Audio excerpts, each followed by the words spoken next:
Hello Elisa, comment ça va? Hello Tom, je suis super contente de te retrouver. Bah oui, ça fait quoi?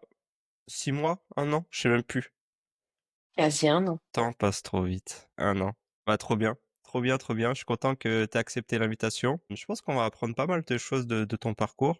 Et du coup, bah moi je commence toujours l'émission, le podcast par la fameuse phrase clé. Présente-toi en une phrase. Est-ce que tu vas réussir? Écoute, c'est juste horrible pour moi de me présenter en une phrase, mais je vais dire que je suis coach business pour les CEO et les entrepreneuses qui ont envie de structurer une boîte en croissance sans y laisser leur plume. Trop bien. C'est bien? Tu Ouais. valides? Bah, c'est toi, hein. On va apprendre à te connaître toi. Après, bien évidemment, tu auras l'occasion de développer cet aspect-là. Mais top, au moins on a le contexte et on va pouvoir justement retracer ta vie. Parce que final, même moi, je te connais pas. Donc, je vais aller un petit peu, voilà, découvrir la Elisa du passé. Et du coup, j'aimerais que tu me dises tout simplement, voilà, dans quel cadre familial tu as grandi et quel a été ton parcours scolaire. Cadre familial, eh bien avec des parents hyper dynamiques qui étaient tous les deux profession libérale. Moi, mon père était médecin, stomatologue et ma mère dentiste. Donc en fait, j'ai eu l'exemple de parents qui avaient leur structure, leurs problématiques clients, leurs problématiques de développement, et puis qui nous poussaient à travailler. Voilà, le mot d'ordre, c'était travail et mérite de te reposer quand on aura bien travaillé. Ok, le hard work. C'est ça. Ok. Ça marche. Et du coup, c'était quoi alors ton parcours scolaire? Alors moi, plutôt tranquille, hein, franchement, j'étais pas la petite fille, ah si, je parlais beaucoup. Le La seule chose qui revenait sur mes bulletins de notes, c'était papotage, parle, et cetera. Bah, j'adore communiquer avec les gens, donc ça, je l'ai un petit peu payé au début. Et sinon, moi, j'aimais bien travailler, apprendre de nouvelles choses. Ça, c'est quelque chose aussi qui est resté, et plutôt calme, discrète, et à beaucoup observer avant de prendre la parole. Plus du coup introverti entre guillemets, mais une fois que ça y est, tu connecté, là, tu vas bavarder quoi. Ouais, là, ça y est, j'en vois tout. Ça marche. Bon, du coup, c'est quand même un parcours scolaire agréable. En tout cas, c'est pas comment on appelle ça, l'école ne t'a pas traumatisé. Non, pas du tout, et puis je me mettais la pression toute seule, enfin toute seule, et puis la famille était là pour bien rappeler quand même qu'il fallait de bonnes notes, et même quand tu avais de bonnes notes, ben, qu'il fallait que tu aies encore mieux que ce que tu avais, quoi. Et ça d'ailleurs, ça t'a pas dérangé de vouloir, enfin d'avoir des parents qui veulent te pousser toujours plus loin de ce que toi tu fais? Alors ça m'a pas dérangée. Je trouvais ça chouette en fait, l'idée, d'aller au-delà. Ce qui m'a par contre un peu manqué, c'était le fait de moins reconnaître, tu vois, je percevais ça plutôt comme étant dans une critique systématique, et rarement te féliciter pour, au moins les résultats que tu avais eus, quoi.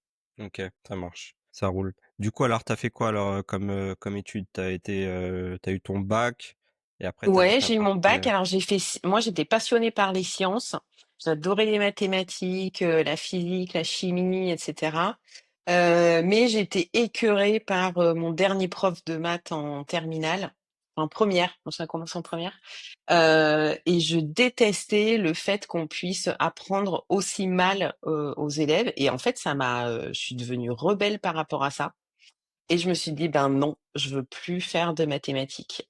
Donc j'ai cherché quelque chose qui pouvait être utile et qui pouvait être utile aux autres, où je pourrais être utile pour les autres, et en fait, je suis partie en droit. Donc voilà, je suis entrée à la fac de droit à Montpellier. C'était au tu eu quand début même très ton bac, c'était quoi à l'époque? C peut-être? Ou je sais plus comment on appelait ça? B? S. S? Ah, c'était quand même Non, je suis OK, la tu comme génération moi. Facebook, ça va, Ça Tom. OK, excuse-moi. OK, bac Mais S. c'était S option maths. Donc j'avais en plus coef 9 en maths, et je me suis pris une grosse gaufre en maths. Voilà. Donc j'ai eu mon bac juste. Ça, c'était une vraie honte pour moi, et puis je m'en suis pris quand même plein les dents à la maison, À la parce que maison. ben Et ouais. Donc voilà, donc je partais pas non plus hyper confiante, en droit, mais je trouvais que, au fur et à mesure, que j'avançais, je trouvais que ça avait un côté très pratique, très utile et ça m'a bien motivée. Donc Tu après quoi alors? Ouais. C'était quoi j'ai l'objectif pour toi choisi de faire du droit? bah, l'objectif, c'était de pouvoir aider les autres. Moi, je me rappelle, j'avais discuté avec, un avocat qui était un des meilleurs amis de mes parents et qui m'expliquait, en fait, qu'il avait réussi à me schématiser ça très simplement. Il disait: «Bah, voilà, le droit concrètement, c'est quelqu'un qui vient te voir, qui a un problème et toi, tu as un bureau avec plein de tiroirs. Tous ces tiroirs sont tes connaissances et tu vas aller chercher dans le bon tiroir ce que tu vas pouvoir lui transmettre comme solution pour l'aider dans la vie» et je trouvais ça génial. Bon, déjà, j'aime bien ranger, j'aime bien classer, donc je me voyais bien avec mon bureau, bien rangé, toutes mes notes et le fait de pouvoir aider les gens et d'aller plus vite et de pas rester, coincé dans leurs problèmes, ça l'idée elle m'animait. OK. Du coup, alors tu vas jusqu'où? J'avance dans mes études. Après en droit, à l'époque, je pense que ça fonctionne encore comme ça. À un moment donné, tu dois choisir, quand même te spécialiser entre privé et public. Donc moi, j'avais décidé de me spécialiser dans le privé, et puis au fur et à mesure, j'ai, croisé des profs qui étaient, que je trouvais passionnants et en fait, j'étais plus attirée par les matières qu'ils enseignaient parce que eux mêmes étaient engagés, motivés et cetera et donc j'ai choisi le droit, social, droit du travail D'accord. et suite à ça, donc j'ai eu, ma maîtrise. À l'époque, ça s'appelait une maîtrise et j'ai décidé, bah, de tenter, pourquoi pas, alors bon, ça s'appelait un DESS, je pense que ça doit être master, 2 maintenant. DESS, donc là, j'avais candidaté dans différentes, facultés. Je m'imaginais pas j'avais pas des notes, extraordinaires, enfin, j'avais une moyenne quoi, je m'imaginais pas forcément être prise et en fait, j'ai été prise à la filière qui, s'ouvrait, enfin, la section qui était ouverte sur Montpellier, qui était, hyper réputée, en fait, en France, parce qu'elle était, en partenariat avec Assas à Paris. Hem et voilà, mais en fait, je me souviens de l'entretien, de sélection, enfin, j'ai parlé de ma vie, j'ai absolument pas parlé de droit, quoi. Ah ouais, comme quoi, hein, ça a fonctionné. OK. Du coup, c'était quoi alors le feedback finalement de tes parents qui, en te voyant finalement presque, libéral, puisque le droit, c'est aussi le libéral. C'était quoi un petit peu le retour de tes parents par rapport à ça? Alors, ça peut être libéral, mais moi, j'ai commencé en démarrant en tant que juriste. Donc, je suis rentrée dans une première entreprise, juriste en droit social. Donc, j'ai choisi la voie, salariale et puis après, j'ai vite évolué, en tant que DRH. En tous les cas, leur retour là-dessus, c'était que, bah, ils étaient plutôt contents que ce soit, tranquille, que je trouve rapidement un boulot, que je sois contente, de tout ce que je pouvais vivre dans mes missions. J'avais un salaire qui était, j'avais un petit salaire au démarrage, mais ça me dérangeait pas. Et par contre, il y a un truc, c'est qu'avant de choisir droit, ce que j'ai quand même pas dit, c'est que moi, je voulais partir à Paris faire du théâtre. Et là, ma mère C'est m'a ta dit: passion? «Écoute». Ouais, Ouais, c'était ma passion. Et là, ma mère m'a dit: «Écoute, le théâtre, c'est top, bah, tu le feras à côté de tes études de droit». pas mal. C'est ce que tu as Pas fait du mal, hein? coup? C'est ce que j'ai fait. J'avais tenté une année au conservatoire, de Nîmes, vu que moi j'étais à Nîmes et puis, quand je suis partie après sur Montpellier, bah, en fait, il fallait que je refasse la première année de conservatoire, donc ça m'avait saoulée, le fait qu'il y ait pas de passerelle, qu'il y ait grande concurrence entre Nîmes et Montpellier, donc j'ai décidé d'arrêter. J'en ai refait un petit peu quand j'étais à la fac, mais j'en ai refait surtout beaucoup, des années après, quoi. Est-ce que c'est peut-être un regret que tu as aujourd'hui? De pas t'être, lancé dans cette voie quand tu étais jeune? Ou tu te dis: «Ah ma mère a bien fait de me dire, fais ça, à côté». Je me dis que, c'est un petit peu comme les brocolis, quoi. Tu vois? Tu pas forcément les brocolis, si on te force pas un petit peu à en manger, tu vas pas forcément en manger. Parfois, faut qu'il y ait des gens qui aient pas le bon rôle, qui te fassent manger un petit peu des brocolis, puis toi après, tu pourras décider, de continuer à faire des gratins de brocolis ou pas plus tard. Donc voilà, elle a pas forcément eu le bon rôle à ce moment-là. Maintenant, je pense qu'avec le recul, avec tout ce que j'ai pu apprendre aussi sur, le développement, tu vois, personnel, la connaissance de soi, c'était à moi, en fait, à me positionner à ce moment-là et j'étais pas prête à le faire. OK, ça marche. Donc tu bien été, comment appeler ça? Aidé à ce moment-là et tu fait, tout ce petit chemin. Ouais. Du coup, tu as dit quelque chose qui m'a intrigué, c'est que tu dis que tu as commencé en tant que juriste et après tu dis, tu mentionnes, les RH. C'est quoi la il y a encore un gap normalement entre les 2 là, donc qu'est-ce qui s'est passé là pour que tu changes? Alors en fait, juriste en droit social, tu peux faire partie d'un service de ressources humaines. Dans les ressources humaines, en fait, tu peux avoir plein de compétences et tu peux avoir des gens qui, cravachent uniquement sur, la rédaction, enfin uniquement, la rédaction des contrats, des conventions, des négociations annuelles, et cetera. Donc moi, à la base, c'est ce que je faisais, j'étais experte en droit social et j'appuyais, en fait, le service ressources humaines et en fait, rapidement, bah, il y avait plein d'autres sujets que je découvrais avec, les directions avec lesquelles je bossais. Ça m'intéressait. Et donc j'ai proposé assez, naturellement, d'autres services et de découvrir aussi, bah, par exemple, les aider sur le recrutement, j'étais pas du tout formée à ça, les aider sur le déploiement de leur, stratégie de formation, d'accompagnement, les négos qui se passaient pas forcément bien, la gestion des conflits, les relations et en fait, bah, rapidement, j'ai évolué sur un autre poste qui était plus stratégique et qui là était, un poste de responsable ressources humaines DR. Encore une fois ciblé, sur, cette mission d'aider les autres quoi. Parce que c'est un peu ça à la base le rôle de des RH aussi. Ouais, c'est ça, c'est ça. Aider les autres, créer du lien, les écouter, résoudre les problématiques, les aider à prendre aussi, leurs responsabilités, ça c'est un vrai sujet. Pas se reposer sur, les services qui sont, en place et s'attendre à ce que, l'employeur fournisse, tout en fait, mais que chacun, fasse ses choix, conscients en ayant les informations, utiles aussi. En tout cas, je souligne que c'est quand même intéressant et je trouve ça aussi bien de la part de la boîte que tu aies pu en fait évoluer et proposer en fait de voilà de changer, enfin d'ajouter en tout cas une compétence, à ton panel et voilà de passer de simple juriste à responsable RH et c'est pas tout le monde qui acceptera de le faire, quoi. Ouais, alors en fait, les, directeurs avec lesquels je travaillais étaient tout à fait OK. En fait, je le faisais un peu en sous-marin, parce qu'il y a une personne qui était, contre ça et avec qui ça a été compliqué, dans ma première expérience, c'était la DRH, du groupe. Voilà. Et pourquoi La, c'était la conflit? sororité, tu vois? Première expérience d'anti-sororité et de lutte, féministe, quoi. OK. Bon globalement, si on doit faire un feedback sur cette première expérience, qu'est-ce que toi t'en retiens? Le fait que si tu as envie, si tu es curieux, si tu as envie de proposer, d'autres choses qui sortent de tes premières missions, bah, en fait, tu peux le faire.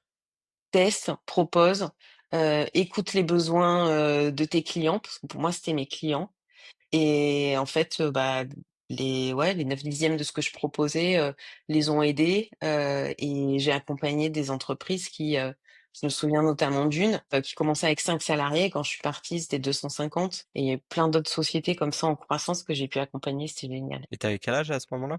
Là, je devais avoir, 21-22 ans. Ouais, du coup, tu étais quand même assez jeune, tu sortais de l'école, donc faut quand même avoir, une bonne confiance en soi pour pouvoir, bah, tu sais, moi, ça me fait je fais écho un petit peu à mon expérience où j'ai fait de l'alternance, où à 18 ans, j'étais confronté aussi à des fournisseurs, à devoir négocier des contrats et cetera et je me rappelle qu'au début, bah, on te prend un peu pour le petit jeune, tu sais, on te fait pas on se fout un peu de ta gueule et c'est vrai que c'est pas évident, d'avoir cette posture de salarié et même malgré, tu vois, ton jeune âge et de dire: «Bah, c'est comme ça et c'est pas autrement». Tu sais, d'affirmer un petit peu, ses convictions et la mission, que tu as envie de mener à bien. C'est clair, mais je te rejoins complètement, hein. Moi, j'étais dans un domaine en plus, très masculin. C'est dans le milieu du nucléaire. J'avais des entreprises, de chantier, j'avais des entreprises d'ingénierie. C'était ouais 85 d'hommes et ça en rajoutait en fait sur, le fait de, parler de son expertise, et s'imposer, je dirais que je me suis rarement imposée, j'ai rarement utilisé le niveau de responsabilité que j'avais pour, imposer mon expertise. Par contre, j'adorais en fait rencontrer les gens et donc l'ouvrier sur le chantier m'intéressait autant que, le directeur, du service, scientifique, quoi. OK. Ouais, c'est bien. C'est bien. Je pense, bah, du coup, c'est aussi grâce à tes qualités, humaines et ta personnalité qui fait que, t voilà, tu es très à l'aise et que tu arrives aussi à créer du lien facilement, quoi. C'était pas toujours simple, hein, mais, ça a été Oui. une belle expérience. Ça a duré combien de temps, du coup? J'y suis restée 5 ans, je crois, 5 ou 6 ans. OK. Et qu'est-ce qui fait du coup que, au bout de ces 5 années ça s'arrête? Qu'est-ce qui se passe, Parce pour toi? que, ouais, et on avait, pris la décision de restructurer, certaines entreprises et en fait de bouger les sièges sociaux. Là, moi, à cette époque, j'étais à Marseille et les sièges sociaux allaient se déplacer sur, Pierre-Latte. Donc, moi, à ce moment-là, j'avais même le choix de mes entreprises. Je pouvais, choisir avec quel directeur j'allais, continuer d'avancer et cetera et en fait, bah, à cette époque-là, j'étais mariée. On n'avait pas forcément, le souhait d'aller se positionner là-bas. J'étais très attachée aussi, humainement, aux personnes. Enfin moi, j'aurais pu rester encore des années, mais là, j'ai fait le choix, de ma vie personnelle et donc j'ai conduit, ces entreprises jusqu'au, jusqu'à la livrabilité des bureaux pour, la nouvelle RH, jusqu'au recrutement de la nouvelle RH et puis je suis partie, sereine, une fois que tout était en place. Une fois la mission accomplie. Ouais, c'est ça. Très bien. Ouais, du coup, tu as fait quoi? Tu pars avec quelques regrets, mais du coup, tu rebondis, dans quel domaine, dans quel secteur? Et ben, en fait, là, l'idée, c'était, de revenir sur Montpellier.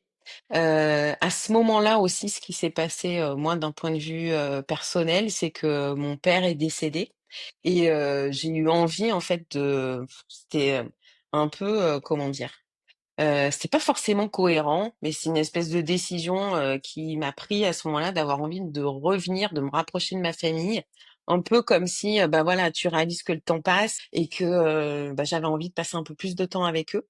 Donc on a décidé de revenir dans la région de Montpellier. Moi, ma mère après habite encore à Nîmes et donc on a cherché, tous les 2 parce que mon ex-mari était aussi DRH et donc on a cherché tous les 2 un job de, DRH. D'ailleurs, c'est rigolo parce qu'on candidatait sur les mêmes, Ah oui, ça, je crois que tu m'en avais et c'est toi qui as obtenu un poste que lui avait candidaté, c'était pas un truc comme ça? bah, en fait, on s'était mis d'accord, sur, OK, 2 postes sur lesquels parce qu'à chaque fois, en fait, en plus, on était, en short-list, donc on se retrouvait parfois dans la salle d'attente, entre 2 rendez-vous. Et en fait, on s'était un peu mis d'accord sur, le poste qui intéressait plus l'un que l'autre et on a eu les 2 postes, ouais. bien. Du coup, nouvelle aventure, tu Du coup, peux, nouvelle ouais, aventure, nouvelle entreprise. Là, c'était, très compliqué socialement, extrêmement tendu. Je m'ennuyais profondément parce que j'avais quasi, 1 ou 2 missions qui étaient récurrentes. Il y avait, là pour le coup une structure avec un siège qui était basé à Paris, très important le siège, mais par contre il décidait de beaucoup de choses. Moi ça m'ennuyait, vraiment profondément, donc je suis restée 2 ans et demi. En fait, à peine le moment où je suis rentrée dans cette entreprise, je commençais déjà à chercher un autre poste. OK. Voilà. Après, intéressant aussi, parce que là, je me suis mangé pendant 2 ans et demi des conflits sociaux. Je me déplaçais beaucoup alors que je voulais plus me déplacer. Donc je suis allée au bout de mes limites et de ce que je ne voulais plus. Et parfois, on a besoin un petit peu d'avoir bien le nez quand même dans son caca, si je peux me permettre, hein, pour vraiment prendre la décision. Donc là, c'est ce qu'il me fallait. Et j'ai rencontré par contre, une des rares personnes qui a été aussi, extraordinaire dans ma vie, qui est devenue une amie et donc je regrette pas du tout cette expérience, ne serait-ce que pour ça. Bien. La Voilà. suite, moi j'ai hâte, tu vois? Je fais, étape Bah, par la étape. suite, j'ai donc trouvé un autre poste, là, c'était dans un groupe, donc là, j'étais DRH du groupe. C'était un poste en textile, dans une entreprise textile. Et c'était passionnant parce qu'en fait, on m'a remis les clés d'un service de ressources humaines qui était désuet, ancien, qui avait pris la poussière, qui s'appelait encore service du personnel. Alors 6 mois, je suis déjà un petit peu un dinosaure. Là, j'arrivais dans un monde qui était encore plus ancien pour moi et en fait, ça a été un challenge de ma boule et je me suis éclatée, vraiment éclatée. Il y avait tout à construire en fait, tout à bâtir, tout à créer, c'était génial. Ouais, c'est ça qui te plaît de toute façon, d'avoir C'est ça qui me plaît. à la fois le pas le contrôle, mais disons le pouvoir sur, telle ou telle décision et de pouvoir, voilà, faire comme tu as envie et tout en forcément aider, aider le personnel, quoi. Ouais, alors je dirais que c'est plutôt la liberté de créer, Faut que je sois dans un environnement où j'ai la liberté de créer. Après le pouvoir et la décision, il y a parfois aussi des fantasmes dans les métiers des RH.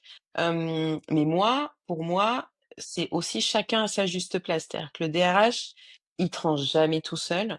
Il y a quand même des directions générales, il y a des directions financières et en fait, on fait ça de façon, collaborative. Oui, il y a des espèces de boards, dans des grosses boîtes comme ça où effectivement, il y a des les décisions sont partagées, quoi. C'est ça. Donc tu peux influencer, mais tu décideras en tous les cas jamais seul, quoi. Et s'il y a quelqu'un qui se vante de décider seul, bah, faut pas qu'il soit DRH. Ouais, ouais. OK. Moi, j'aimerais bien rebondir sur ça parce que tu vois, ça fait du coup 3 jobs où, tu arrives à être, directrice pardon, des ressources humaines et la plupart du cas avec des gens dans un board. C'était quoi justement ta place en tant que femme? Parce que généralement dans des boards, c'est quand même comme tu as dit aussi tout à l'heure 90 ou 98 d'hommes. C'était quoi f c'est quoi ton retour d'expérience par rapport à ça? Comment tu l'as vécu? Sachant que tu avais encore moins de 30 ans peut-être, donc tu étais Ouais, peut-être encore jugée comme la petite jeune. Voilà, j'aimerais bien avoir ton retour d'expérience par rapport à ça. alors j'ai beaucoup utilisé l'humour et la comment dire? Et ma spontanéité, ça m'a pas mal servi. 1re expérience, j'avais des hommes qui étaient hyper bienveillants, des directeurs généraux qui étaient super, dans le sens où, ben, ils me laissaient ma place, ils reconnaissaient les idées que je pouvais proposer, voilà. C'était pas le cas dans toutes les équipes, mais en fait, déjà, quand tu as ce soutien, c'est un peu plus simple. Par contre, là, j'ai vraiment utilisé la compréhension du terrain, aller rencontrer les gens et leur montrer en fait, je veux dire juste dans l'échange que quand tu as compris quel était réellement leur problème et que tu amènes une solution qui est adaptée à leur problème, bah là tu parles vrai en fait. Donc ça m'a beaucoup servi. J'ai aussi appris très vite à, être quand même humble. OK, je suis à la direction, OK, bah, c'est tout en fait. Je suis juste dans une direction. Enfin, je suis aussi utile que, le gars qui est sur le bitume et qui est en train de creuser la terre pour pouvoir construire après un énorme projet, dans le nucléaire. En fait, c'est vraiment une chaîne, chacun est utile à sa place. Et dernière chose qui m'a servi, c'est, bah, l'humour, peut-être j'en ai parlé, mais l'humour et le fait de oui, d'être pédagogue.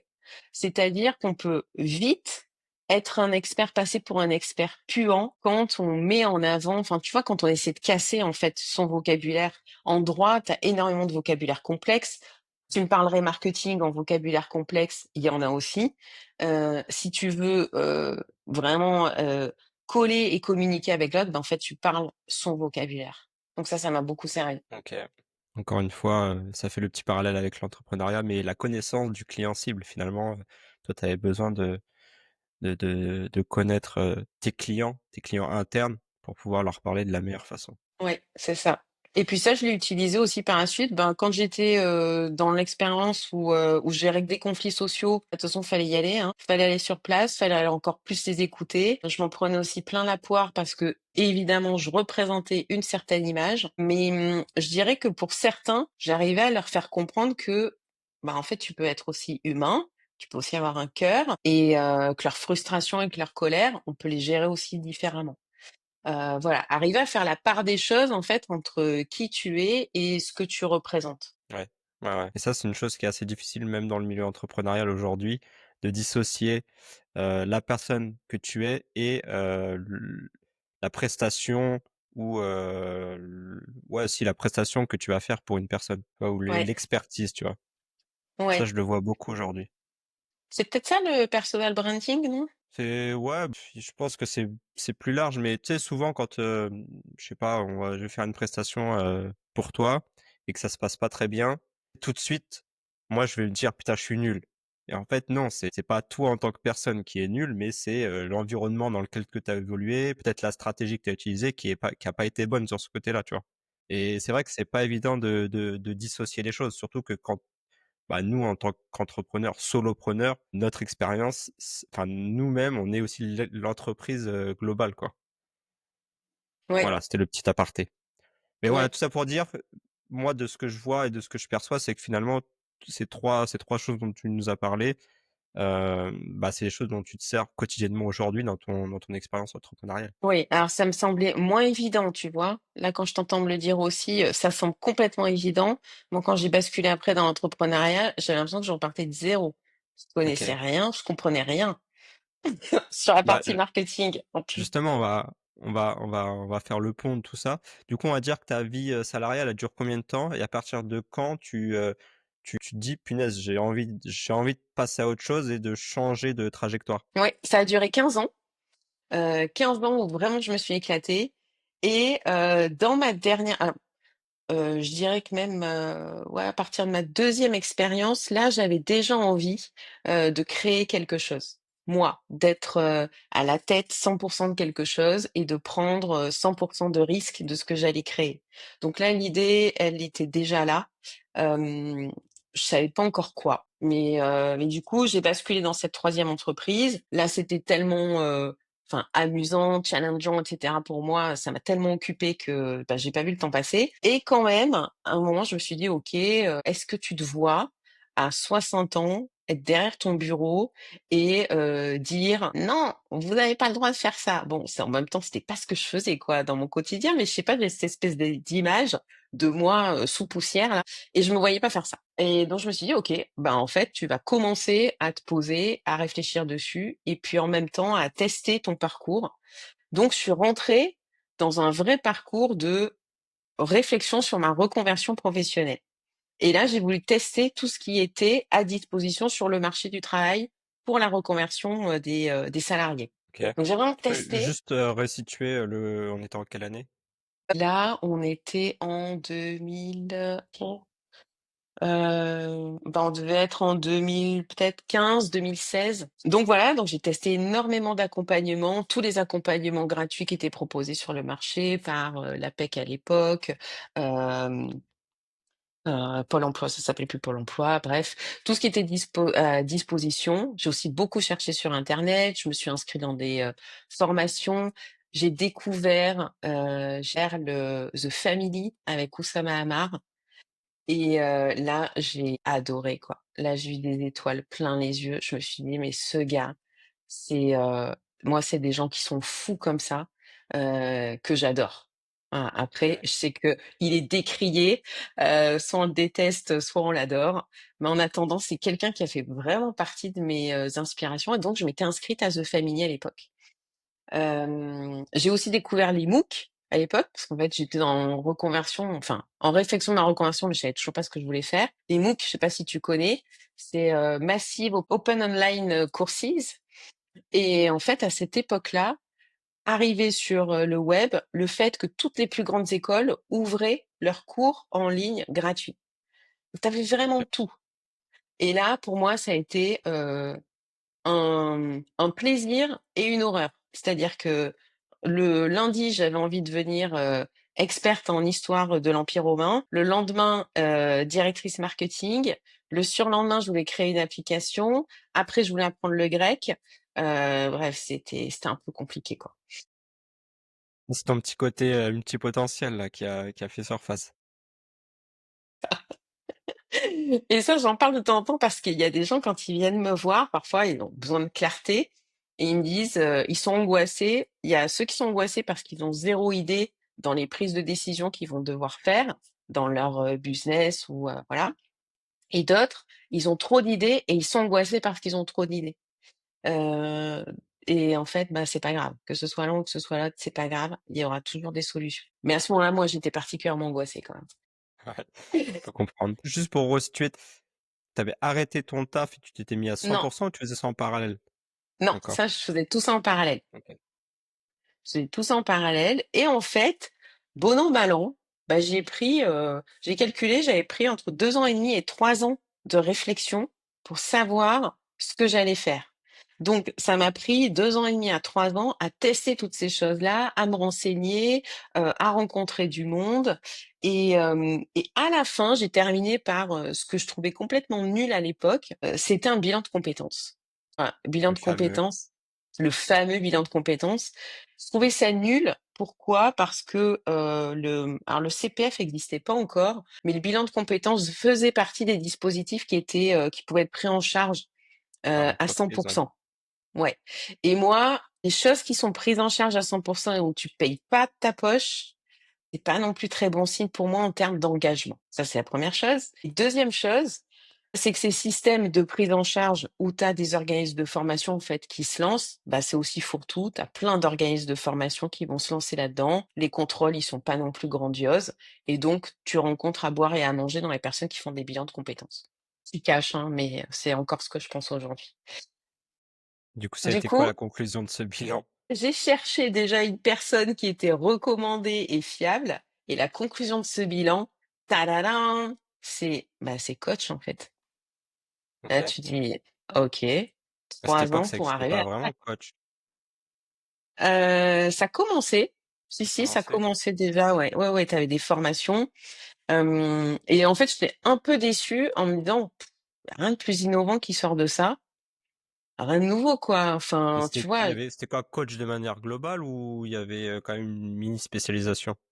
Alors c'était coach de vie ou coach, alors il y a quand même un lien avec l'entrepreneuriat, qui se dessinait à ce moment-là, mais on restait dans des thématiques que je connaissais quoi, le management, ouais, je crois que c'était ça au départ. Coach de vie, management, il y avait un vrai intérêt pour les offres en tous les cas qui ressortaient, donc ça OK, ça validait ce que je savais déjà, mais je me voyais dans quelque chose d'un peu plus innovant. Voilà. Un peu déçue et à la Déception alors, fois ouais. ouais, petite déception et en même temps, je me suis dit: «Bon, bah, allez, go, quoi. Go, vas-y, démarre». Donc je me suis formée au coaching. Une école de coaching. Ouais, je fais une école de coaching pour valider la posture et pour m'assurer que, j est-ce que je pouvais pas non plus m'inspirer de tout ce que j'avais fait dans ma carrière en tant que DRH et qu'il y avait peut-être une posture qui était un peu différente quand on était coach. Donc c'est ça que je voulais aller, valider pendant la formation et ce que j'ai validé. OK, ça a duré combien de temps? Parce que ça dépend, je pense, des écoles. Oui, bien sûr. Alors moi, j'avais pris déjà une formation qui était, 100 en présentiel. C'était à Lyon. J'y allais le week-end parce que je bossais toujours, hein. J'avais pas encore quitté mon entreprise et ça a dû durer 6 mois. 6 mois où je devais avoir un week-end sur 2 à Lyon, enfin 3 jours sur Lyon non-stop. Donc une fois que tu as la compétence, qu'est-ce qui se passe? Parce que là, Bah, c'est une c'est fois que tu facile de as d'avoir la compétence. Enfin, c'est facile. Tout est relatif, bien évidemment, mais c'est toujours l'étape d'après. On est toujours très content dès qu'on a appris quelque chose, mais après, c'est quoi? factuellement sur le terrain, voilà, qu'est-ce qui se passe? Donc comment ça se Et passe ben pour ouais. toi, ce démarrage? Eh ben, écoute, l'étape d'après, c'est que moi, je m'entourais de plus en plus d'amis qui étaient entrepreneurs, notamment un qui a super bien réussi d'ailleurs au départ et qui avait démarré par un week-end startup. La création de sa startup, c'était un week-end startup. Ça s'organisait, je crois que ça s'organise encore. Et en fait, ben, j'ai pas lancé ma boîte tout de suite. Par contre, j'ai voulu créer un week-end startup chez moi. Je me suis dit, est-ce que c'est vraiment ça que tu veux faire, quoi? Donc voilà, donc c'était un peu dingue. J'avais fait le tour de tous mes amis. Il y en a une quinzaine qui ont répondu à l'appel. On a créé un week-end startup. J'avais proposé des idées d'entreprises auxquelles je pensais. Ils ont bossé là-dessus pendant tout le week-end. Et en sortant de là, je me suis dit, OK, ça risque d'être peut-être un peu compliqué techniquement, ce vers quoi je veux me diriger. Donc, je vais peut-être partir sur quelque chose qui me semble assez simple au départ et partir effectivement sur l'accompagnement, coaching, etc. Mais j'ai failli avoir cette petite quand même déviance, tu vois, à un moment. OK. Tu facturé le week-end? Ou tu proposé ça gratuit? Non, j'avais proposé ça gratuit. C'était des amis, c'était mes copains qui venaient passer tout un week-end pour travailler.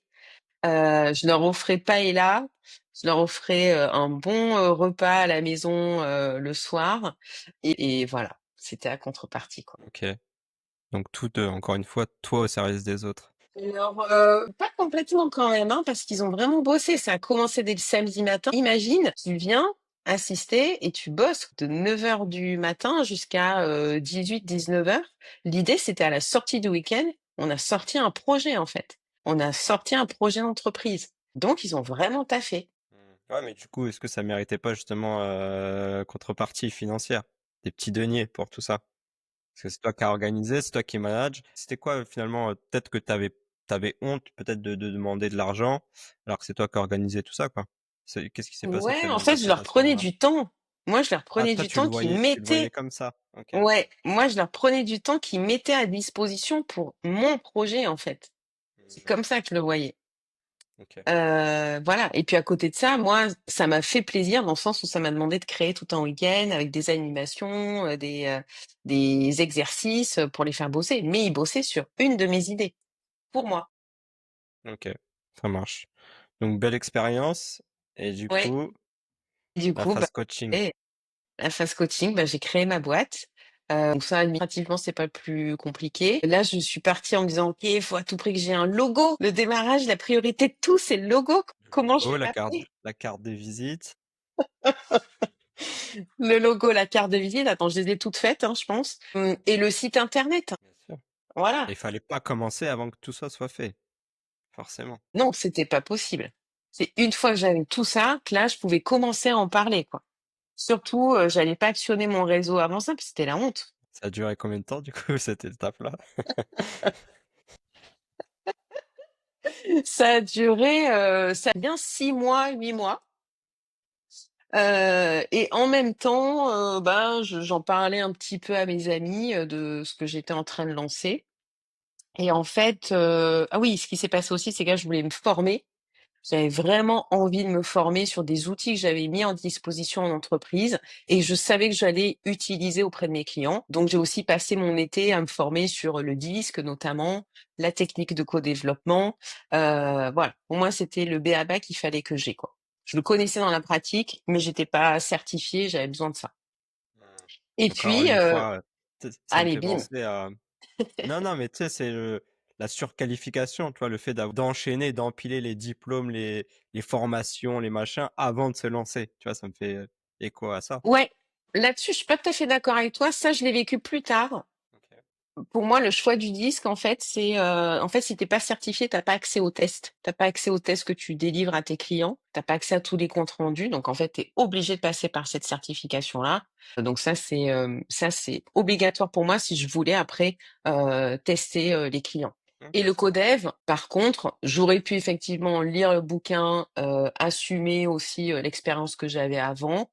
Ça m'a permis de valider. Ouais, là, je te rejoins un petit peu. En même temps, quand je vois aussi aujourd'hui beaucoup de gens qui utilisent le codev ou du coaching collectif ou des cerveaux collectifs, bon, je me dis que ça ne leur ferait pas de mal parfois de partir en formation aussi. Yes. Non, mais ça, j'exclus pas le fait de se former, ça, c'est sûr. Mais ça faisait quoi à ces 6 mois, tu sais, d'attendre le logo, de machin, de se former, alors que la priorité, finalement, c'était d'avoir les clients?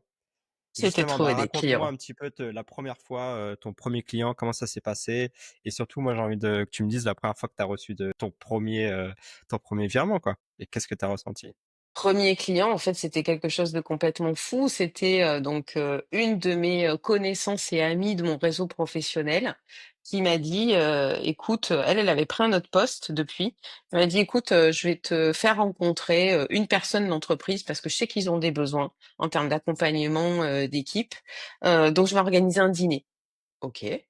Donc on est allé manger, sur la plage, parce qu'à Montpellier, il y a beaucoup de restos de plage. On a parlé et à l'issue de ça, en fait, elle m'a dit: «OK, bah, t'envoies un devis, je veux une proposition avec le détail de ça et ça et puis t'envoies et puis surtout, tu me mets des tarifs qui sont, conséquents. Je veux des tarifs qui sont conséquents». Très OK. rare. Donc voilà, j'ai fait, mon devis, la proposition. J'ai pas mal galéré en me disant: «Est-ce que mon PowerPoint il est bien?» Bref, j'ai fini par tout envoyer. Ça a été validé et en fait là, j'avais en facturation quasi, 30 ou 40 000 € en fait qui étaient facturés avec un prévisionnel avec des échéances qui allaient tomber. Enfin, c'était juste énorme pour moi, C'est fou, ouais, ça peut représenter un an de chiffre d'affaires pour, une auto-entreprise, quoi. carrément. Sacré deal, alors. Ouais, sacré deal. De là, en plus, j'ai proposé d'autres choses. Donc, au final, je suis arrivée à près de 50 000 € avec, enfin, de chiffre d'affaires facturé. Et par contre, je me déplaçais. Il y avait beaucoup de choses qui se passaient en présentiel et ça, c'était pas forcément ma volonté. Donc, pendant le deal, j'ai réussi à faire basculer sur de l'accompagnement en ligne. Ça, c'était plutôt vers la fin. OK, trop bien. Donc ça, c'était Voilà. première expérience, ça a duré, du coup, Ouais. plusieurs mois. Est-ce Ça a que duré plusieurs mois, c'était juste fou. Et par contre, une autre connerie que j'ai faite à ce moment-là, bah, c'est que je bossais à fond en fait pour rendre ce client-là complètement hyper satisfait de ce que je lui ai amené. Et ben, de l'autre je côté, tu faisais développais, plus rien? Ouais, ben ouais, pas grand-chose quoi, pas OK. grand-chose. Donc après ça, j'ai quand même participé à certaines choses sur Montpellier. J'ai rencontré de fil en aiguille, par bouche à oreille, d'autres personnes. J'ai accompagné les joueuses de rugby de Montpellier qui réfléchissaient à la reconversion professionnelle, parce que je faisais ça aussi, la reconversion, ça m'amusait. J'ai accompagné, je suis tombée, enfin, on m'a donné les contacts, non, une entreprise m'a contactée pour que j'accompagne des dirigeants dans sa boîte. Donc en fait, c'était hyper simple, quoi. C'était complètement fou, sans avoir fait grand-chose. Et ça, je me suis bien cassé les dents après. Pourquoi du coup? Bah, Ouais, parce qu'est-ce que qui fait c'était qu'il y a eu ce génial et switch? Ouais, parce que c'était super simple et parce qu'en fait, je comprenais pas comment est-ce que ça pouvait être aussi simple. Et par la suite, bah, ça l'est devenu moins, c'est-à-dire que les accompagnements se sont terminés. Il y en a quelques-uns où la fidélisation, voilà, a fait que ils ont continué à penser à moi. Mais en fait, pour d'autres, moi, je les relançais plus, je prenais pas forcément de contact avec eux. Donc mon réseau, il a commencé à s'amenuiser, en fait. Et j'avais misé principalement là-dessus. Donc là, ça devenait compliqué. Et puis ensuite, l'année d'après, il y a eu le Covid. OK. Année d'après Covid, donc là, ça basculait complètement. Moi qui voulais à tout prix être en ligne et développer mes services en ligne, je me suis mangé un espèce de train où je voyais toutes les entreprises de formation qui basculaient du jour au lendemain en on est en ligne. Et je me disais, ben en fait, je suis en train de regarder les trains passer et moi, j'arrive pas à monter dedans, quoi. J'étais complètement bloquée. Je savais plus par quoi commencer. Si tu veux, toute cette année-là, elle a été très vite un accélérateur complètement fou. Mais quand mon vrai job était tu fais quoi en fait sur, développement de ta visibilité, ta communication et cetera, j'étais bloquée. Eh oui. 2020, compliqué. 2020, très compliqué. Et puis c'est reparti, petit à petit. J'ai retrouvé, pas du sens, mais, j'ai retrouvé surtout un planning, un plan. Hem Je me suis un peu perdue parce que là, pour le coup, j'ai fait des formations, notamment en énergétique, en développement personnel. Je l'aurais pu m'en passer, mais j'avais besoin, je pense, de cette phase aussi d'introspection un peu plus poussée sur moi et mon business. Ça a duré encore une bonne année. Et puis, bah après, il fallait que je me mette encore plus sur du concret, quoi. Du concret, du marketing, de la com. Et c'est conseil malin, c'est le dernier sujet que je suis allée voir. Donc le conseil à pas suivre, bien sûr, c'était le dernier des sujets que je suis allée voir et travailler. Voilà. OK. J'explique, ben, en fait, je sentais bien que j'avais une difficulté là-dessus, que j'étais pas à l'aise avec ça. Mmh. Mais déjà, je voyais pas qui est-ce qui pouvait m'accompagner. Il y avait aussi pléthore de formations, en ligne, de coachs dans tous les sens là en ligne. J'arrivais pas trop à comprendre, qui était bon, qui était pas bon, qui était vrai, qui racontait des conneries. Donc j'ai mis du temps à trouver, quelqu'un et puis c'était vraiment, vraiment pas un sujet avec lequel j'étais à l'aise quoi. Même si, tu vois, je m'étais renseignée, j'avais compris le concept du marketing, en fait, je voyais pas du tout concrètement comment est-ce que je pouvais Mmh. l'appliquer, à mon métier. J'avais commencé à lire des trucs sur le client idéal, essayer de travailler là-dessus, ça me débectait, comprendre ma promesse que j'apportais aux autres. J'avais l'impression que je tapais toujours à côté du sujet et sans comprendre, en fait. Voilà, j'arrivais pas à faire ce switch et OK. donc j'ai mis du temps. Et jusqu'à ce que je me dise: «Ben, en fait, ma grande, si tu tournes autour du pot et que tu y vas jamais, bah, c'est le signe qu'il faut que tu y ailles, quoi». Voilà, donc vas-y. Après, j'ai envie de dire que l'avantage pour toi et si on doit comparer, même si c'est jamais bien de comparer, mais avec d'autres entrepreneurs, c'est que toi, tu non enfin, de ma perception et de ce que tu dis depuis tout à l'heure, c'est que tu avais pas peur de la vente non plus, puisque ton premier deal, il est à 30 ou 50 000 € de chiffre d'affaires. Tu as réussi à vendre, même si tu as eu, l'année du covid a été compliquée. Ah, j'ai pas l'impression que tu avais cette peur de vendre. C'était pas ma passion, hein. Franchement, c'était Ouais, pas ma OK. passion et dans le premier deal, en fait, c'était plus quelque chose de simple. Je veux dire, on est allés manger au resto, moi je parlais de moi, j'écoutais l'autre, ça me semblait simple. En ligne, Heu, ça me semblait hyper compliqué, tu vois? Je crois que c'est surtout ça, en fait, le décalage. D'ailleurs, aujourd'hui, les clients que j'ai, la plupart du temps, c'est des clients, de la vraie vie, quoi, le du référentiel. réel. OK. Ouais. Mmh. Ça marche. Mais justement, parle-nous un petit peu de parce que l'heure tourne. Parle-nous un petit peu Oui. de ce que tu fais aujourd'hui concrètement. Alors aujourd'hui, Je suis aujourd'hui, tu fier. ça aussi. Attends, il nous reste combien là? Ouais, 2 minutes. Bon, ça va le faire 2 minutes.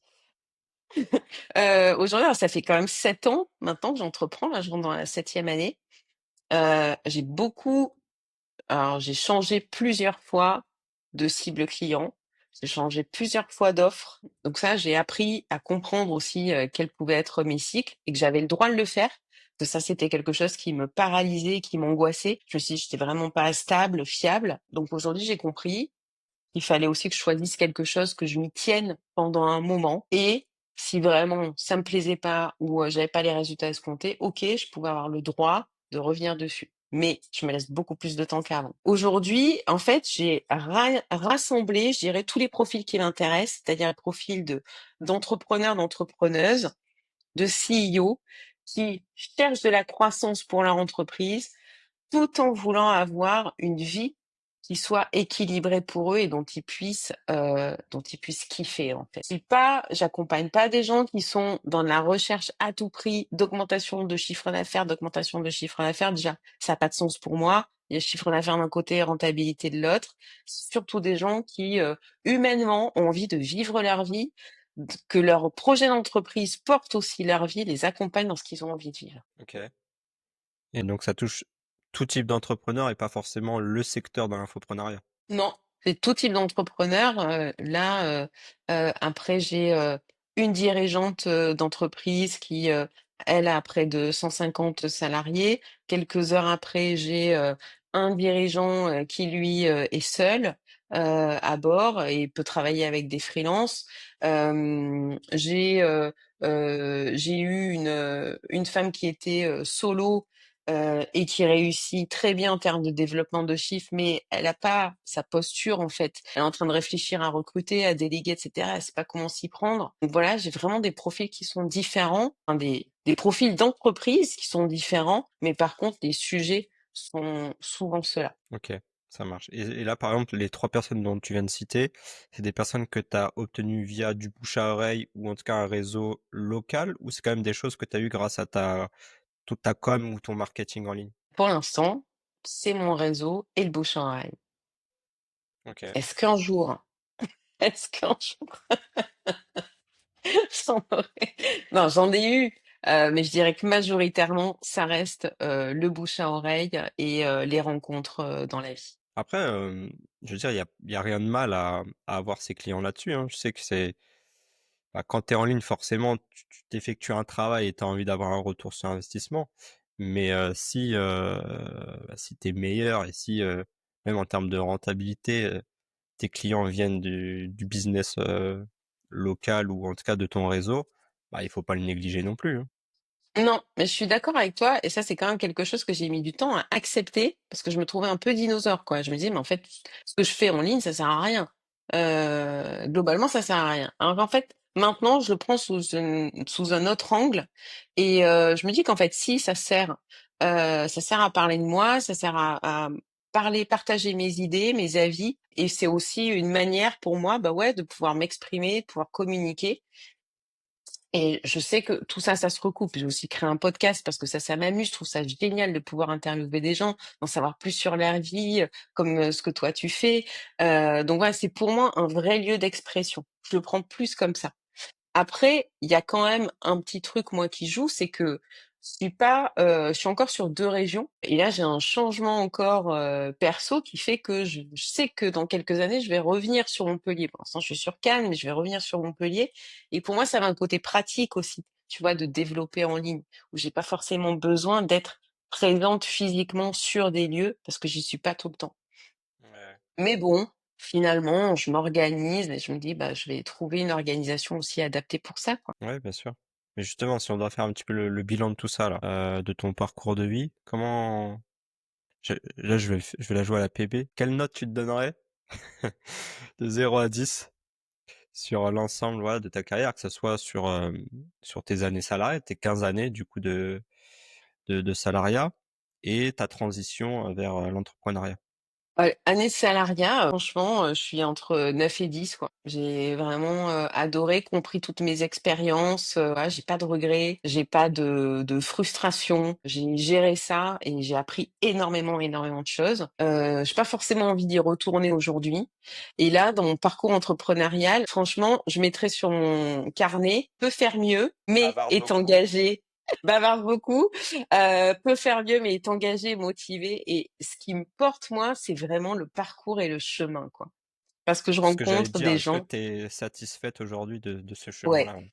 Ouais, ouais, je suis satisfaite. Même si parfois je vais regarder, je vais me planter, je vais lancer un truc, ça marche pas et cetera. Moi, je suis hyper satisfaite. Enfin, je veux dire, quand je rencontre un Tom Lavial, dans ma vie et grâce à mon parcours entrepreneurial, ben, je suis hyper contente, quoi. Et j'ai rencontré, plein d'autres personnes qui font du bien, qui sont, humainement hyper intéressants, experts dans leur domaine et moi, ça me passionne. Quoi, il y a pas besoin de la clé là-dedans, c'est qu'il y a pas besoin de sourire pour plaire aux autres aussi. Ouais, mais ça fait partie des connexions émotionnelles, Tom. Ouais, parce que tu as appris à me connaître et du coup, tu me parles mon langage. Voilà. Encore une fois, on en revient à tes compétences, de base. Bien, hem, on va finir par un petit jeu. C'est très rapide, c'est de manière spontanée. L'idée, c'est que tu puisses répondre, voilà, très rapidement. Si tu prends un petit déj, tu plutôt salé ou sucré? Plutôt salé. Ton film ou ta série préférée? Sur la route de Madison. Je sais pas quelle année c'est ça. Mer heu, mer ou montagne? Mer. Lire ou écouter un podcast? Écoutez, Thé ou café? café. Tu préfères faire du sport ou, t'allonger sur ton canapé? Allongé sur mon canapé. Y a pas Mais de je me remets à jugement, hein. faire du sport quand même. Non, pas de jugement, on n'est pas là. Tu préfères travailler dans le silence ou, avec de la musique? Dans le silence. Organisé ou freestyle? Organisé. Et tu préfères 1 million cash maintenant ou 10 000 € par mois à vie? 10 000 € par mois à vie. OK, je fais pas de justification, t'inquiète. On est sur la fin là du podcast. Est-ce que tu as un dernier message que tu aimerais partager? Quelque chose dont tu as pas dit et qui te tient à cœur ou rebondir sur, quelque chose, que tu aurais pu, dire tout à l'heure? Ouais, c'est vrai, j'ai pas parlé du fait que, j'ai cette entreprise-là, mais j'ai aussi, d'autres entreprises et ça, c'est quelque chose, que je me suis autorisée aussi quand j'ai basculé dans encore plus quand j'ai basculé dans, l'entrepreneuriat. J'ai investi dans l'immobilier, j'ai investi en bourse. Ce sont des choses que je suis aussi et on parlait du théâtre au tout début et en fait le théâtre, je lui ai aussi raccordé, sa place. Théâtre, je fais du chant et là j'ai eu, une opportunité pour, jouer dans un film, à la fin du mois de juin et OK. en fait j'ai envie de dire, ben, autorisez-vous aussi d'autres choses qui vont venir remplir votre vie, qui vont venir remplir vos envies et il y a peut-être pas qu'une voie à suivre et c'est juste arriver à canaliser tout ça et je peux vous en parler pour pouvoir assumer, tout ce qui va vous intéresser dans votre vie mais le slashing, c'est chouette aussi. Yes. Bah, écoute, ça sera le mot de la fin. Autorisez-vous, kiffez le chemin aussi, très important Carrément. et puis voilà. On mettra de toute manière tes différents liens pour te retrouver, si jamais les gens veulent, communiquer avec toi et puis, bah, moi, en tout cas, je suis très content d'avoir pu, faire ce podcast. J'ai appris des petites choses et encore merci pour ton histoire, pour tout le partage que tu as pu donner. Puis, bah, moi, je te souhaite tout le meilleur. Merci beaucoup Tom, j'étais hyper contente d'avoir ce moment-là avec toi et voilà et merci pour ce moment et puis, je pense que je vais t'inviter là. Bientôt, c'est moi Je serai qui vais creuser le peut-être bonhomme. moins bavard, très On moins verra, bavard. on verra. Ça marche. Allez, à très vite. Merci Elisa. Bye bye.